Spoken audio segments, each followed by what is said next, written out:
Not a good time to have my window stuck. Hella cold. Welcome back, it's your guy Engineer Mojo. Today I'm going to show you how to replace your power window mechanism behind your door. I have a failing mechanism where my window doesn't always want to go up, as you've seen in the video just before. So to get it started off fast, tools you'll need are flathead and Phillips head screwdriver, 10mm socket, an extension and socket wrench, needle nose pliers, scissors, and some gloves. Some sort of towel or t-shirt as well. First step is to remove your door panel. It's not a hard process at all. Started off, you have two concealment caps you have to remove. I've already removed one. Back behind there is a Phillips head screw that you have to remove. I removed this with a flathead screwdriver. I'll remove this one as well. And again, there's a Phillips head screw behind there you have to undo. Then you have one right here at the door panel. And then also behind your power window buttons, you can just easily lift this up as so. It just clips back there. And here you can detach your electrical plugs back there.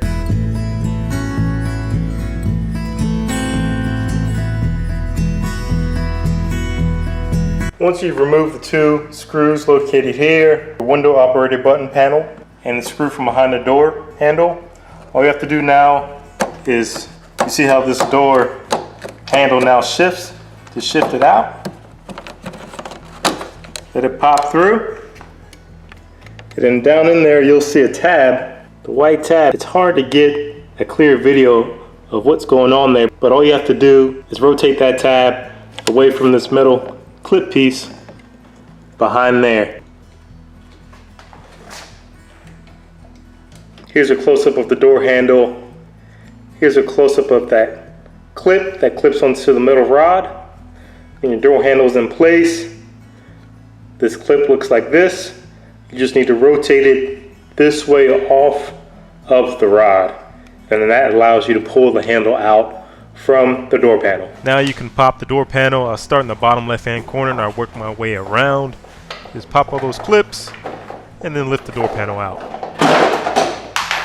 When you get behind your door, you may see that your plastic cover is a little tattered like mine was.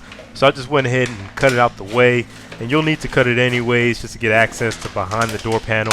So here I'm taking scissors and just cutting away the excess that I don't need around.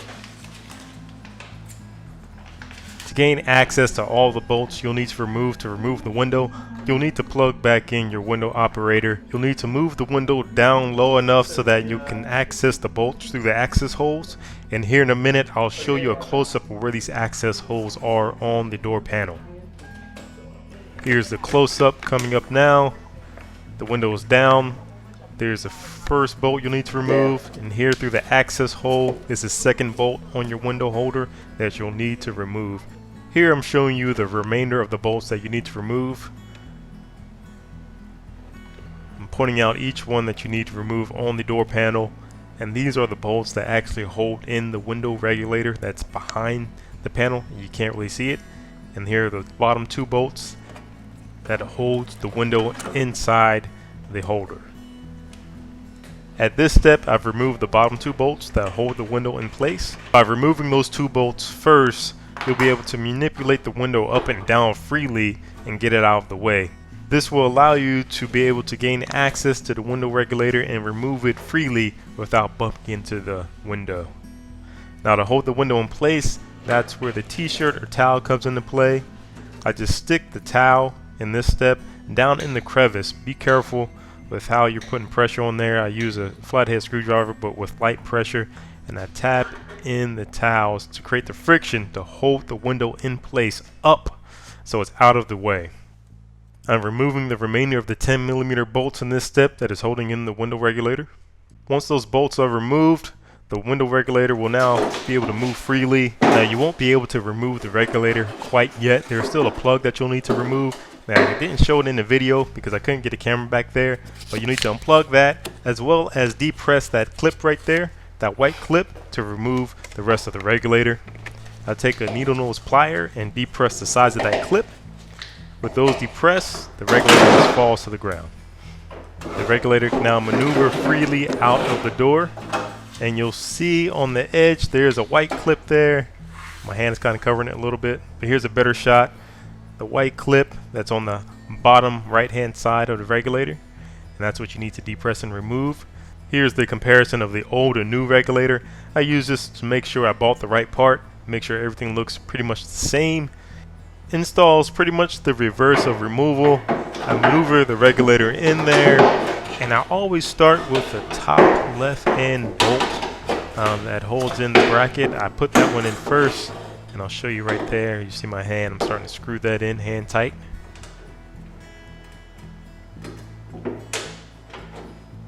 With the top left bolt bracket in place, I go ahead and put the top right bolt bracket in, and that's just how I have a secure base to work from. I do not tighten these down all the way. I still want a little bit of maneuverability with the regulator, so keep these loose until you have the final product in place.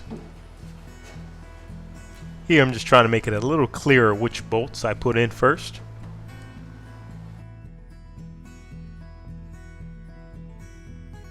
Now you can go ahead and place the remainder of the bolts that hold in the regulator. I'm pointing those out right here. Remember, just put those in loose. Do not tighten anything down.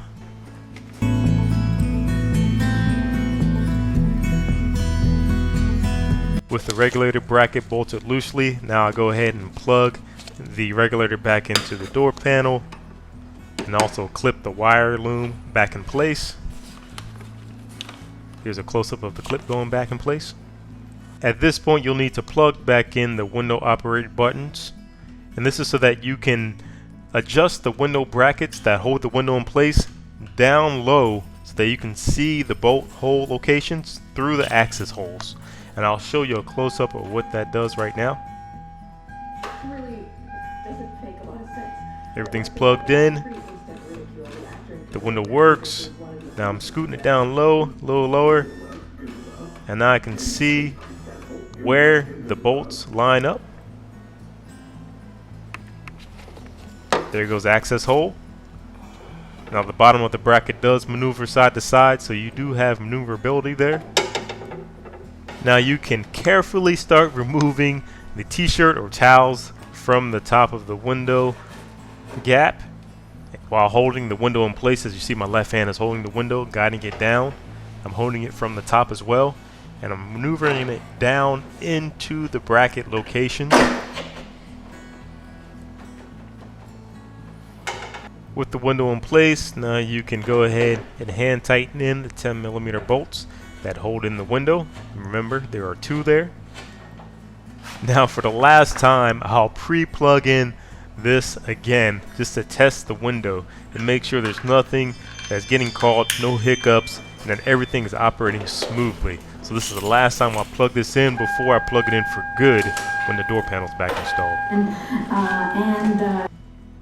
And here's the test. Going up, everything's smooth. Go down, everything's smooth. I don't hear anything out of the whack. All the bolts are still loose, and once I verify everything is good, this is where I'll go ahead and start tightening the bolts for the bracket and the window.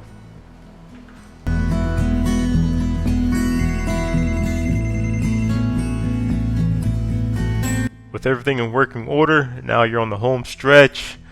Just go ahead and put your door back in place. Again, it's opposite of removal. Go ahead and put your door panel back in, your door handle, the rod that clips into the door handle. Go ahead and pop those clips back in all the way around your door. Go ahead and tighten the screws back in. Remember Phillips head screws. Go in, go in.